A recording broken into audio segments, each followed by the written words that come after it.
Hello বন্ধুরা, তোমরা সবাই কেমন আছো? আশা করি সবাই ভালো আছে, আমিও ভালো আছি। আজ তোমাদের দেখাবো আমাদের খাবারের মেনু কি কি আছে। প্রথমে আছে ভাজি, এটা হলো কলা ভাজি। তারপরে আছে চিপস ভাজি। তারপরে আছে আম ডাল, আর কি আম দিয়ে রান্না। তারপরে আছে এটা হচ্ছে নিরামিষ, মানে অনেক ধরনের সবজি টবজি দিয়ে রান্না আর কি। তারপরে আছে আরেকটা ডাল, এটা হচ্ছে পেঁয়াজ রসুন দিয়ে রান্না আর কি। তারপরে আছে এটা হলো পেঁপো দিয়ে ডাল আর কি। তারপরে আছে ভাত, তার সাথে আছে কিন্তু লেবু।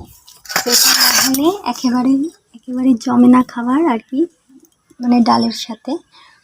তো হচ্ছে কি যে আজ তো দেখলেই আমাদের খাবারের মেনুতে কী কী আছে। তো তোমরা যারা যারা খেতে চাও তারা কিন্তু অবশ্যই চলে আসো।